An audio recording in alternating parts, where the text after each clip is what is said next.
کیا آپ کو پتا ہے کہ کیوں کہا جاتا ہے فری فلسطین؟ آخر کیا ہے فری فلسطین؟ من ايش تبكي؟ عشان من أعرف من ندم وتنزل كل يوم من ندم.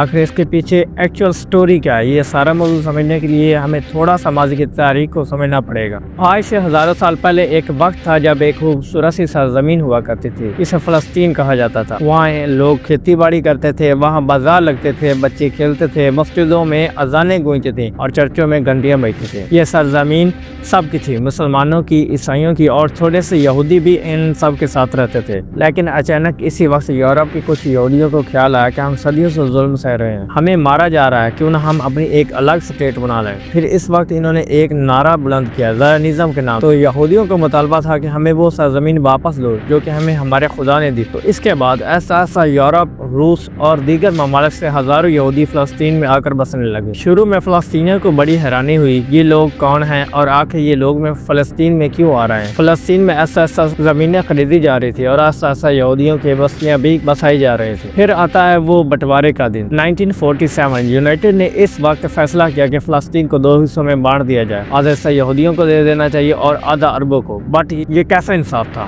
آبادی کا 70% حصہ فلسطین کے اندر عرب تھے اور زمین کا 30% حصہ انہیں یہودیوں کے پاس تھا۔ تو پھر یونائٹڈ نیشن نے آدھی زمین یہودیوں کو دینے کا فیصلہ آخر کیسے کیا؟ فلسطینیوں نے اس وقت بھی یہ کہا کہ ہمارے ساتھ ناانصافی ہو رہی ہے، لیکن اس وقت بھی فلسطینیوں کی کسی نے نہ سنی۔ اور اس کے بعد پھر آتا ہے وہ دن جب سارا کچھ بدل گیا، 14 مئی 1948، جس وقت ڈیوڈ اور بن گورین اسرائیل کے بننے کا اعلان کرتا ہے۔ جیسا کہ اعلان ہوتا ہے کہ after so much of struggle and effort and sacrifice and longing, prayer through the centuries, has finally by the grace of God been اسرائیل بن چکا ہے۔ اس سے اگلے دن 1948 مئی کو عرب ممالک نے فلسطین پہ حملہ کر دیا، جس کے نتیجے میں اسرائیل نے وہاں فلسطینیوں کے دیہاتوں پہ حملہ کر دیا۔ اس وقت اسرائیل نے فلسطینی دیہاتوں پر حملہ کیا، اس کے نتیجے میں 500 سے زائد دیہات تباہ ہو گئے، 7 لاکھ فلسطینی بے گھر ہو گئے اور ہزاروں فلسطینیوں کو مار دیا گیا۔ اور جن فلسطینیوں نے وہاں سے بچ کے پناہ لی وہ آج بھی کیمپس میں ہیں۔ فلسطینیوں نے اس دن کو کہا نکبہ، یعنی تباہی کا دن۔ فلسطینی جن کی اپنی سرزمین تھی اب کئی ٹکڑوں میں بٹ چکے تھے، اسرائیل بن گیا اور وہ طاقتور بھی ہو گیا۔ آپ 1946 کے میپ میں دیکھ سکتے ہیں کہ فلسطین جو کہ ایک ہی زمین تھی اب کئی ٹکڑوں میں بٹ چکی تھی۔ 1947 کے اس میپ میں آپ دیکھ سکتے ہیں یہ سارا حصہ فلسطین کا ہوا کرتا تھا، بٹ